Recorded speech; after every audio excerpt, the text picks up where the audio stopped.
Senator, nice to see you, sir. Good to be with you, Greta. All right, Senator, a lot of people trying different sorts of ideas to try to get everyone to figure out a solution for this problem in Washington. And I'm curious, you have sent a Dear Colleague letter to your colleagues suggesting maybe getting together tomorrow. What is your letter? You know, I think we're going to have coffee tomorrow at 11 a.m. on the steps. I think really people think this is one party or the other. My understanding is the American people are frustrated with both parties not talking. And I think there's some symbolism to it. But I think we could also have coffee and talk about what is the final position that both sides would accept in order to get there. There's already rumblings of this, that there is a position that we could all come to, but it would involve negotiating. The problem I see right now is the other side keeps saying they will not negotiate. Well, how do you find compromise if you're not going to negotiate? Why won't they negotiate? Is it that they feel that they have such a strong position, they've given up so much for so long, or do they want to bloody the nose of the Republicans? You know, I'm not sure, but I think it's an untenable position because I think ultimately Americans do want us to talk to each other. They recognize we don't agree on everything, and they do want us to find a middle ground. But right now, we started out with us wanting no Obamacare and then wanting 100% of Obamacare. I think really there's going to be somewhere in the middle that we could find that fixes some of the worst parts of Obamacare. And I really think all it takes is a little bit of discussion. Where is that middle ground, do you see? If you could sort of step ahead or step outside the problem, what do you think really is sort of attractive that both parties could and should agree upon now? You know, I think we've already hit one of them where we should have. We talked about a one-year delay to sort out some of the differences. The Democrats didn't accept that. We also talked about a delay just of the individual mandate, and they didn't accept that either. I think there's also discussion of whether or not getting rid of the medical devices tax. You know, 80 senators, including about 20 Democrat senators, voted, maybe even 30 Democrat senators voted to repeal the medical devices tax. I think that would go a long way towards getting rid of a tax we think will really hurt jobs and will really be onerous on innovation in medical technology.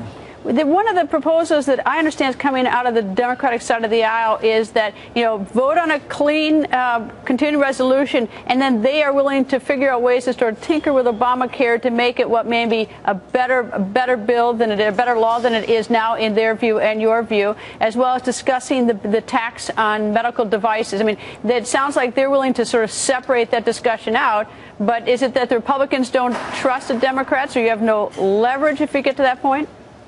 Well, see, the problem is we've had, you know, at least a year, maybe 2 years to fix some of these problems, and they don't bring them to Congress.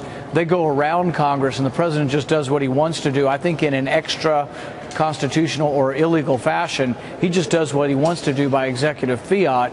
And so I'm not sure they will come to Congress. And here's the other problem. We wouldn't be here with this shutdown if Harry Reid had been passing appropriation bills. If he'd have passed all of his appropriation bill this year, you couldn't shut down anything. So people complain about, oh, these terrible people shut down government. Well, if Harry Reid had done his job and passed the appropriation bills, there would be no spending to shut down or to hold hostage. Well, things have gotten pretty rugged today. For instance, you tweeted the president sent more security to World War II Memorial than he sent to Benghazi. Senator Durbin on the other side of the aisle said every parent knows that if you give in to a spoiled child, I guess he was referring, he's making a slap at the Republican Party, if you give everything to a spoiled child today, it will be worse tomorrow. So both sides are, they're taking out the knives. Yeah, well, I don't think we've completely gotten rid of politics. And we had a little fun with that tweet today, and I actually still am laughing thinking about it.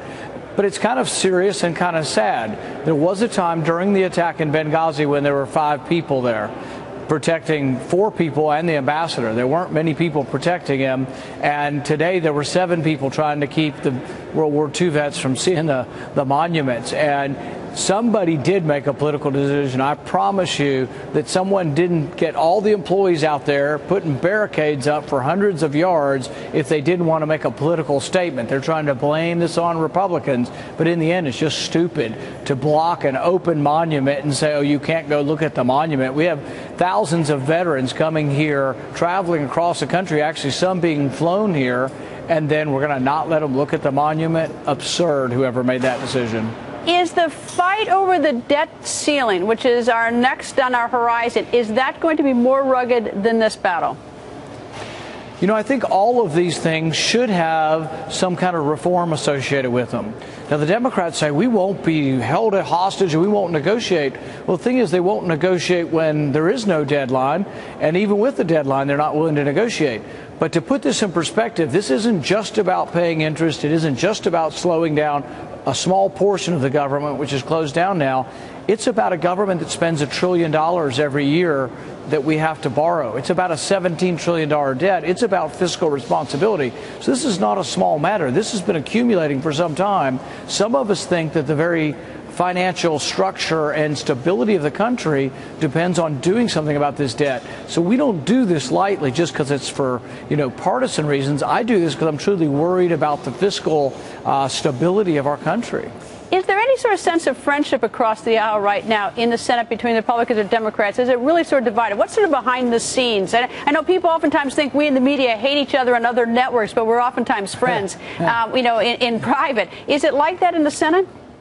I think it's much less acrimonious than you would think. People are pitted against each other. Even sometimes the very person who might be calling you an anarchist on TV 20 minutes earlier was saying, well, how's your family doing? And was very friendly. So there's actually, I think, more rapport than you would think if you just watch television.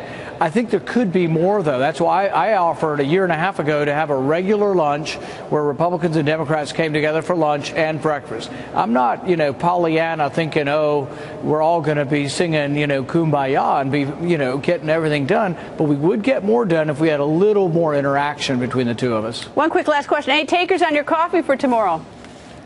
A few. I'm still hoping that it becomes a bipartisan coffee. We have invited every Democrat and every Republican, and really it doesn't have to be any high-powered thing. It's sort of chatting, having some coffee and saying, what would it take for you to reopen government? We want to, but what would it take? What is something we could negotiate? Do you have a maybe from a Democrat?